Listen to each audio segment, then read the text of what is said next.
سردیوں کی ایک یخبستہ رات تھی۔ برف ہر طرف سفید چادر کی مانند بچھی ہوئی تھی اور جنگل کے درختوں پر برف کی تہ جمی ہوئی تھی۔ سردی اتنی شدید تھی کہ جنگل کے بیشتر جانور اپنے بلوں اور گھونسلوں میں دب کے بیٹھے تھے، مگر ایک برفانی الو جس کا نام نور تھا ایک درخت کی اونچی شاخ پر بیٹھا دور تک دیکھ رہا تھا۔ نور ایک دانش مند اور مہربان الو تھا جو ہمیشہ دوسروں کی مدد کرنے کے لیے تیار رہتا تھا۔ اس رات جب وہ جنگل کا نظارہ کر رہا تھا، اسے نیچے ایک ننھا خرگوش نظر آیا جو سردی سے کانپ رہا تھا۔ اس کا نام چمکی تھا اور وہ اپنے چھوٹے پنجوں سے خود کو گرم رکھنے کی ناکام کوشش کر رہا تھا۔ تم یہاں کیا کر رہے ہو چمکی؟ نور نے اپنی گہری آواز میں پوچھا۔ چمکی نے خوفزدہ ہو کر اوپر دیکھا، مگر جب اسے نور کی نرم مسکراہٹ نظر آئی تو اس نے ہمت جمع کر کے کہا، میرا گھر برف کے نیچے دب گیا ہے اور میرے پاس کھانے کے لیے کچھ نہیں ہے۔ میں بہت بھوکا ہوں اور سردی کی شدت سے میری جان جا سکتی ہے۔ نور نے سوچا،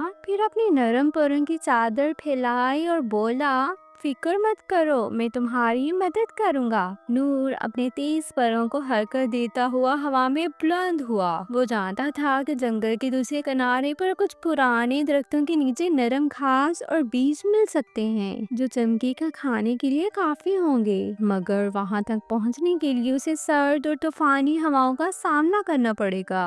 نور نے اپنی پرواہ کیے بغیر سفر کا آغاز کیا۔ راستے میں برف کے تیز طوفان نے اس کی پرواز کو مشکل بنا دیا، مگر اس کا عزم مضبوط تھا۔ کئی گھنٹوں کی محنت کے بعد وہ جنگل کے اس حصے میں پہنچا جہاں زمین کچھ حد تک برف سے پاک تھی۔ اس نے وہاں سے بیج اور نرم گھاس اکٹھی کی اور انہیں اپنی چونچ میں لے کر واپس لوٹنے لگا۔ جب وہ واپس پہنچا تو چمکی تقریباً بے ہوش ہونے والا تھا۔ نور نے جلدی سے اس کے سامنے بیج اور گھاس رکھ دی۔ چمکی نے کانپتے ہوئے کھانے کی طرف دیکھا اور جیسے ہی اس نے پہلا نوارہ لیا، اس کی آنکھوں میں خوشی کے آنسو آ گئے۔ یہ تم نے میرے لیے لایا؟ چمکی نے حیرانی سے پوچھا۔ ہاں دوست، نور نے محبت سے کہا، کیونکہ زندگی کا سب سے قیمتی تحفہ دوسروں کی مدد کرنا ہے۔ چمکی نے دل سے شکریہ ادا کیا اور خوشی خوشی کھانے میں مصروف ہو گیا۔ وہ رات پہلی بار اس نے خود کو محفوظ محسوس کیا۔